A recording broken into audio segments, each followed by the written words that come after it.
Who will ensure that our elderly are not forgotten, left to suffer in isolation? One answer is immigration. Immigrants make our society stronger. We believe in a multicultural social fabric in Canada. We will continue to do so.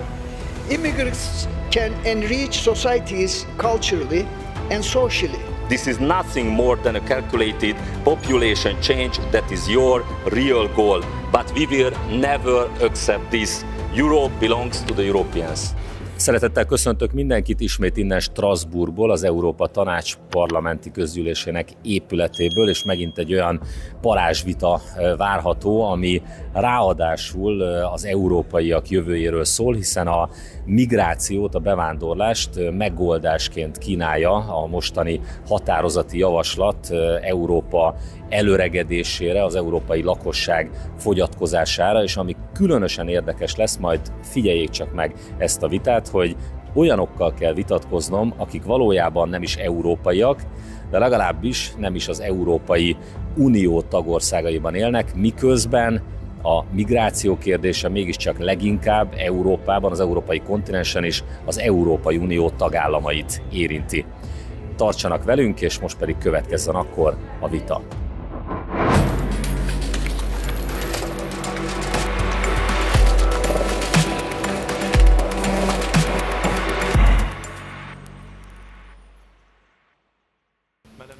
Rapporteur, you have the floor. Thank you, Mr. President and esteemed colleagues. Europe stands at a critical crossroad. Our population is ageing rapidly, and as the number of elderly people continues to rise, the number of working age individuals is steadily shrinking.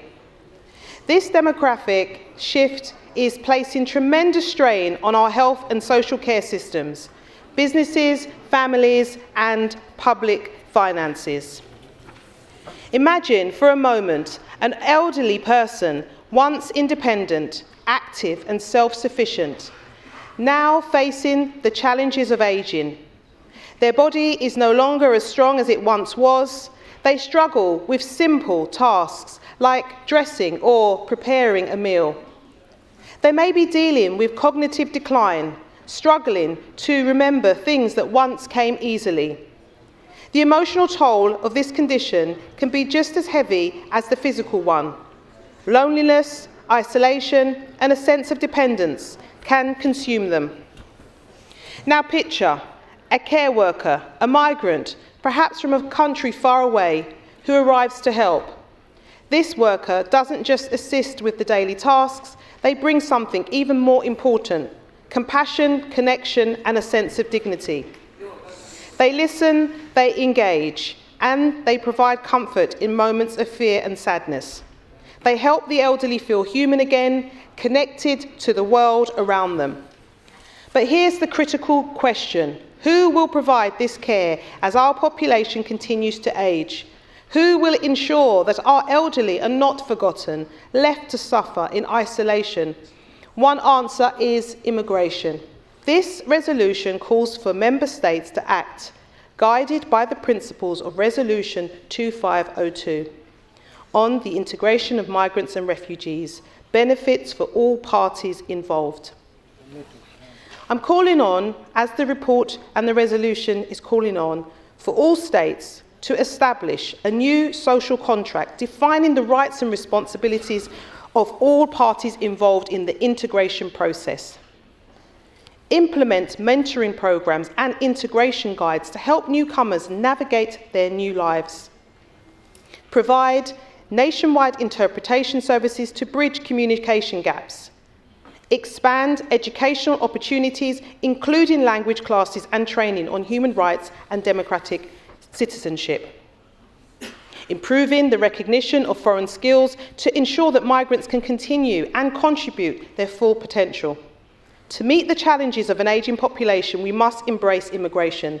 Skilled migrants can enhance our labour force and provide essential services.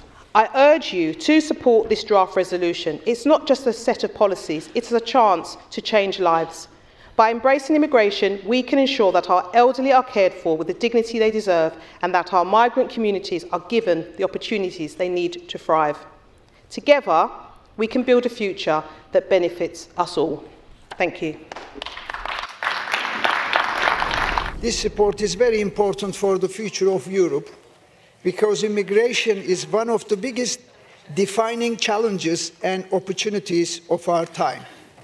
Europe is at a crossroads. On one hand, the population is aging rapidly, which is leading to labor shortages, increased pressure on healthcare, and slower economic growth. Migrants most definitely bring skills, innovation, and a dynamic workforce. They fill essential roles in healthcare, construction, agriculture, and technology. Immigrants can enrich societies culturally and socially, in turn fostering cultural exchange and mutual understanding. Undoubtedly, immigration is a shared responsibility. Europe cannot succeed if some countries bear a disproportionate share of the burden while others turn away. The inflow of young working-age migrants can mitigate the decline in labor force. Migration also tends to bring higher fertility rates, which can counterbalance the challenges posed by an aging native population, but can, on the other hand, create significant shifts in demographics in the specific areas, such as the south of Turkey. Fair distribution mechanism, solidarity among member states, and partnerships with countries of origin and transits are essential. Thank you. If immigration is to be beneficial and sustainable for all. Thank you. And now I give the floor to Mr. Toroczkai. Thank you, Mr. President. First of all, let's see what today's draft resolution is about. Immigration is now being proposed as a solution to demographic problems by the very people who caused this problem. The point is that those who have done everything in their power to destroy European traditions, European values, European families, now want to offer us a solution. The so-called progressive, socialist, left-wing, liberal, globalist political forces have been trying to suppress traditional values for decades. The media is assisting them in their efforts. And social media has been a major factor in this over the past few years. It has censored and silenced conservative, Christian, God-fearing opinions and attacked the institution of the family. They claim that two men or two women with children can be a family. They push for same-sex marriage, but nature cannot be violated. Even the lunatics must admit that only a man and a woman can give life to children. But it has also become clear in Hungary in the past few years that financial family benefits alone are not enough to raise more children. We also see that the world's richest countries have the biggest demographic problems. In order to have more children in Europe, we need to take action in two fields. First of all, we must support childbearing and families. The other thing that no one ever talks about that we need a change of mindset. It is important to return to traditional values. It is important to return to the idea that children are a blessing, that there is honor in having a big family. It seems that the only state in the world where a population with European roots can achieve the 2.1 fertility rate, which is necessary for reproduction, is South Dakota in the United States. One of their secrets is that a large part of their population lives in farms in the countryside and is engaged in agriculture. They live close to nature and are able to eat healthy food. Instead of immigration, we should also look, for example, at with what and how Europeans are being poisoned by the global corporations that the World Economic Forum always supports. Why are they making more and more infertile couples in Europe? Instead of studying the above-mentioned possible solutions, you are advocating immigration to solve Europe's demographic problems. This is nothing more than a calculated population change that is your real goal. But we will never accept this. Europe belongs to the Europeans. Thank you very much. Thank you, Mr. Toroczkai. Then I go to Mr. Sorbara. You have the floor. Thank you, and good evening, esteemed colleagues, and thank you to the rapporteur, Osama, for her report in today's debate. I find myself sort of scratching my head as I listen to many of the comments this evening.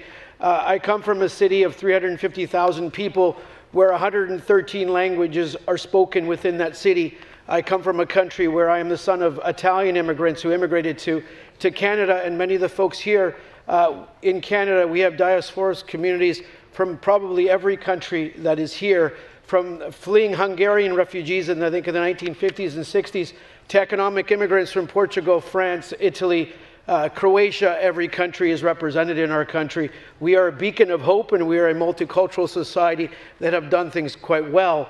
I'm sort of aghast when I hear some views on immigration that are much where our country, Canada, has welcomed European immigrants for centuries and for decades that have come there, and there's not a week that goes by where I meet a new European newcomer, very educated doctors from France or Italy or Portugal that continue to come, young people that come for economic opportunity to Canada, and we will continue to welcome them. Whether they've come in the 1970s as Vietnamese boat people, whether they've come as Syrian refugees, or most recently fleeing the war in Ukraine, Canada will remain that. But immigration must be done correctly. Immigration must be done right. We know that. We need to have the social infrastructure in place, the housing in place, the social services in place. But we will always be a country that welcomes those. Yes, economic immigrants to our express entry system. We need those nurses. We need the Filipino community in Canada, the Vietnamese community in Canada, the Italian Canadian community in Canada are pillars of our society. And I'm so proud to be that. Yes, to the rapporteur, this year Canada, we introduced our immigration levels. We did reduce them. We reduced them to ensure that we have the proper housing in place, the proper infrastructure in place to accept them. We do that, but we need workers. Our birth rate is about 1.26. I know some of the European countries are approaching 1. I think they should actually look at why it's 1. Why are young people leaving? Why do young people want to move to the United States or Canada for a greater economic opportunities sometimes? Because it does happen, we see it. I see it all the time in where I come from. So it's very interesting to hear some of the rhetoric tonight. Immigrants make our society stronger. We believe in a multicultural social fabric in Canada. We will continue to do so.